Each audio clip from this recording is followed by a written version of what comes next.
friends, myself doctor Swati, we are back again. आज हम जिस डिज़ीज़ के बारे में बात करेंगे वो है अस्थमा दमा, जिसे हम दमा भी कहते हैं। ये क्रॉनिक रेस्पिरेटरी डिसऑर्डर है। क्रॉनिक मीन्स लाइक जैसे बीपी होता है, शुगर होता है, थायराइड होता है, जो जड़ से बीमारियां होती हैं जिसको हम कभी भी क्योर नहीं कर सकते, जिसको हम अपनी प्रिकॉशन से प्रिवेंट कर सकते हैं। जड़ से ख़त्म नहीं होती, बट अगर हम प्रिकॉशन लें, मेडिसिन लेते रहें तो we can go through very easily with these medication. तो ये एक सांस की बीमारी है। क्रॉनिक रेस्पिरेटरी डिजीज मतलब क्रॉनिक जो लंबी चलती है, रेस्पिरेटरी मतलब सांस की डिजीज माने बीमारी ना।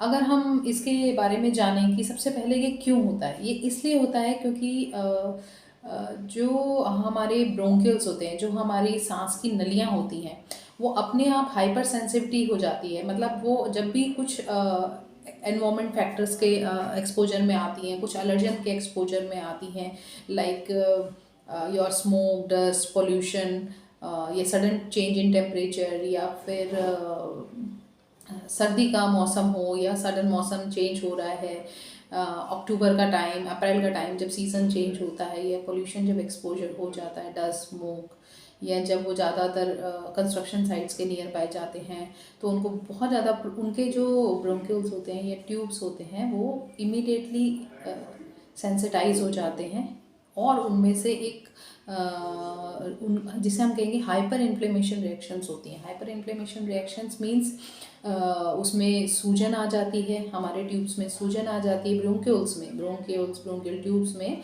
सूजन आ जाएगी, वो सिकुड़ जाएंगी और उसमें से सीक्रेशंस बहुत ज़्यादा होने लग जाती है। जैसे हम कहते हैं छाती में जाम हो रही है, मेरी छाती में बलगम जमा हो रही है, खट्टा हो रही है।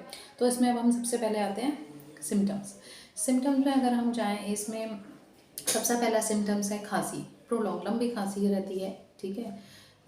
कुछ लोग कहते हैं कि सुबह सर्दी में उठते हैं तो छींकें आती हैं, सुबह जब उठते हैं तो खांसी बहुत लंबे समय तक चलती है। इसके अलावा सांस फूलना रहता है, छाती में जकड़न रहेगी, टाइटनेस रहेगी, और मोस्ट इम्पॉर्टेंट थिंग एक सीटी जैसी साउंड होती है। मरीज आपको टिपिकल हिस्ट्री देता है कि मैं नोटिस करता हूँ कि मेरे छाती में से एक सीटी जैसी साउंड आती है, जैसे हम कहते हैं व्हीजिंग, और this whistling sound is called व्हीजिंग।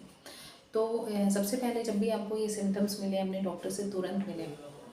Doctor से मिलेंगे, डॉक्टर सबसे पहले डायग्नोस करेगा। डायग्नोस करने के बहुत तरीके होते हैं। सबसे पहले फिजिकल एग्जामिनेशन, डॉक्टर अपने आप जब सेट लगाता है उसको मालूम पड़ जाता है छाती देख के कि यहाँ से टिपिकल साउंड्स आ रही हैं, वीज आ रही है, तो ये अस्थमैटिक का साइन है। दूसरा, कुछ हम ब्लड टेस्ट ले सकते हैं, जैसे एलर्जी टेस्ट होता है, absolute eosinophils counts and IgE level, these are the allergy test. इसके अलावा डायग्नोस्टिक टेस्ट होते हैं जो पर्टिकुलरली जो सेंसिटिव होते हैं, जैसे पल्मोनरी फंक्शन टेस्ट हम करा सकते हैं। दीज पल्मोनरी फंक्शन टेस्ट, इसमें कुछ नहीं होता है, एक ट्यूब में आप ब्लो करते हैं तो हमारी ब्रोंकियल की कैपेसिटी हमें पता लगती है। तो दीज आर द टेस्ट। और अगर हम इसकी प्रीडिस्पोजिशन की बात करें, किन किन में ज़्यादा होता है, तो ये बेसिकली जेनेटिक प्रीडिस्पोजिशन भी है, जिसमें फैमिली हिस्ट्री है तो बच्चों में आने की उसकी पॉसिबिलिटी रहती है। सेकंड, अगर मेल फीमेल रेशियो में जाए तो मेल्स में मोस्ट कॉमनली देखने को मोस्ट फ्रिक्वेंटली दिखता है, मिलता है, ठीक है। और इसके अलावा अगर हम इसके ट्रीटमेंट पार्ट पे जाएं तो ट्रीटमेंट पार्ट में जाने से पहले सबसे पहले हम एलर्जन के ऊपर बात करना चाहिए। व्हाट आर एलर्जन वो फैक्टर्स होते हैं जो हमारे एनवायरनमेंट में प्रेजेंट हैं, जिनके एक्सपोजर से एलर्जन के एक्सपोजर से अस्थमा जैसी बीमारी हो सकती है। तो सबसे पहले हमें ये एलर्जेंस जो हैं इनको आइडेंटिफाई करना है और इनको रोकना है। व्हाट आर एलर्जेंस बेसिकली वो factor that cause hyper inflammation of our lungs and bronchial tube.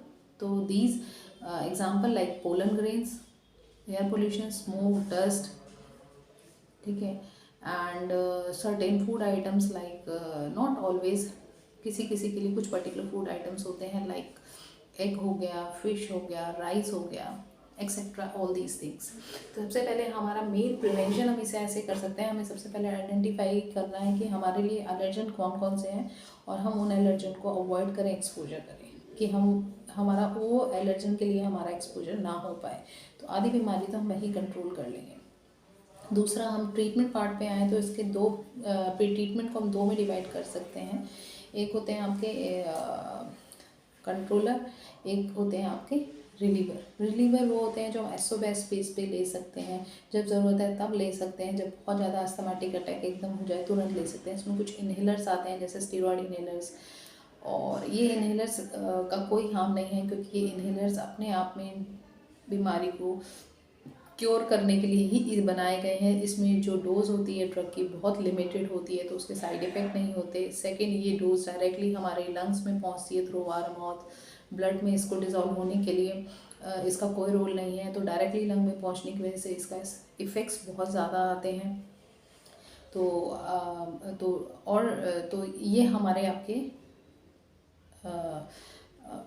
Relievers. अब हम आते हैं कंट्रोलर वो ड्रग्स होती हैं जो हमें मेंटेनेंस में लेनी ही है, चाहे बीमारी हो या ना हो, ये हमें लेते रहनी है ताकि हमारे ब्रोंकिल्स मेंटेन रहें। तो ये दवाई हम सुबह शाम करके चलती हैं। इसमें स्टेरॉइड्स होते हैं, कुछ ब्रोंकोडायलेटर्स होते हैं, इसके अलावा एंटी एलर्जिक चल सकता है, एंटी स्पाज्मोटिक कफ सिरप्स होते हैं। तो ये सब अगर हम लेते रहेंगे, I think we can easily cope up with this medication easily, और अब नॉर्मल रूटीन हम अपना नॉर्मल लाइफ रिटेन कर सकते हैं। दूसरा, मेरी तरफ से एज माई पर्सनल फंडा अगर मैं आपको एक चीज़ बताऊं तो मेरी राय में जो भी मरीज अस्थमेटिक हैं, जो एलर्जिक प्रोन है, जो जरा सा सिल्वर जो भी आप मॉस्किटो कॉइल जलाते हैं, एकदम से खांसी स्नीजिंग होने लग जाती है, गला खर पकड़ने लग जाता है, या धूप बत्ती जलाई या कुछ भी डस्ट स्मोक में या मॉस्किटो रेपेलेंट ऑन किया तो उसको खांसी होने लगे, ये अस्थमेटिक प्री अस्थमेटिक होते हैं। तो इन लोगों को अपने आप को प्रोटेक्ट करने के लिए जब भी मौसम चेंज हो, आइडली इन अक्टूबर नवंबर और अप्रैल में, they should go for anti flu vaccine.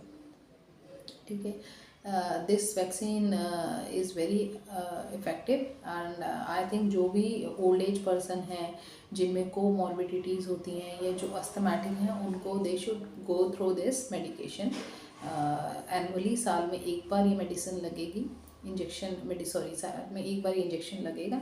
इसके अलावा न्यूमोकोकल वैक्सीन होती है जो 5 साल में एक बार लगाई जाती है, वो भी ओल्ड एज में लगवानी चाहिए। Thank you. If you like this video, do subscribe it and do like it. Thank you.